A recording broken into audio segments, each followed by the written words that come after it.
Hello दोस्तों, हमारे channel कहानी के भंडार में आपका स्वागत है। तो दोस्तों, आज की इस वीडियो में मैं आपको एक मजेदार कहानी सुनाने जा रहा हूं, जिसमें बहुत पहले की बात है। धरती पर 2 सालों तक बिल्कुल वर्षा नहीं हुई। अकाल पड़ गया था। अपने तालाब को सूखता देखकर मेंढक को चिंता हुई। उसने सोचा, अगर ऐसा हो रहा तो वह भूखा मर जाएगा। उसने सोचा कि इस अकाल के बारे में स्वर्ग में जाकर वहां के राजा को बताया जाए। साहस कर मेंढक अकेला ही स्वर्ग की ओर चल पड़ा। राह में उसे मधुमक्खियों का एक झुंड मिला।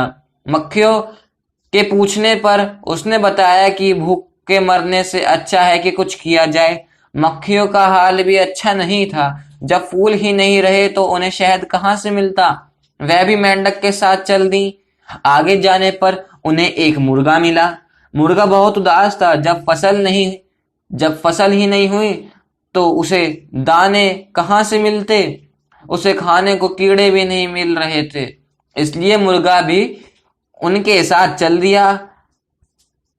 अभी वह सब थोड़ा ही आगे गए थे कि एक खूंखार शेर मिल गया। वह बहुत ही दुखी था।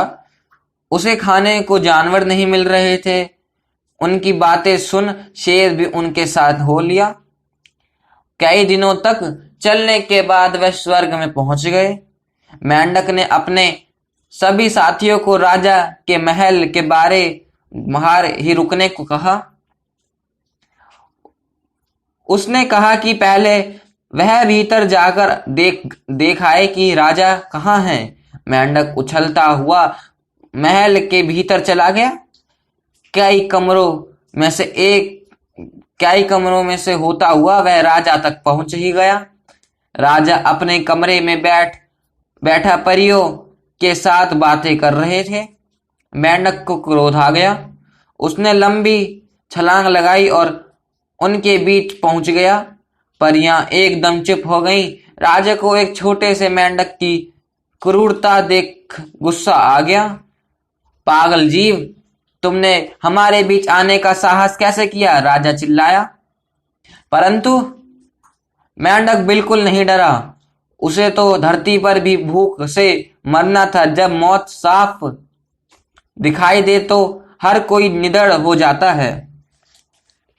राजा फिर चीखा। पहरेदार भागे आए ताकि मेंढक को पकड़कर महल के बाहर निकाल दें, मगर इधर उधर उछलते मेंढक उनकी पकड़ में नहीं आ रहा था। मेंढक ने मधुमक्खियों को आवाज दी। वह सब भी अंदर आ गईं। वह सब पहरेदारों के चेहरे पर डंक मारने लगी। उसने बचने के लिए सभी पहरेदार भाग गए। राजा हैरान था।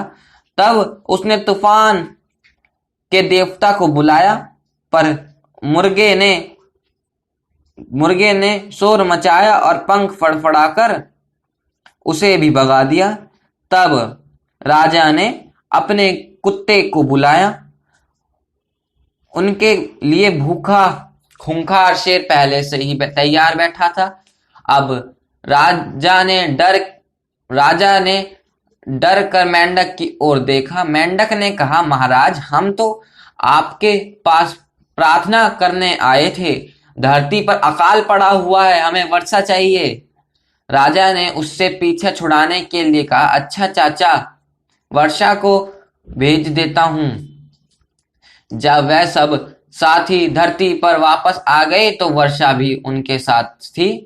इसलिए वियतनाम में मेंढक को स्वर्ग का चाचा कहा जाता है और उसको पुकारा भी जाता है। लोगों को जब मेंढक की आवाज सुनाई देती है, वे कहते हैं, चाचा आ गया, तो वर्षा भी आती होगी। तो दोस्तों, अगर आपको हमारी यह कहानी अच्छी लगी हो तो प्लीज हमारे चैनल को लाइक करना, सब्सक्राइब करना और शेयर करना। राधे राधे।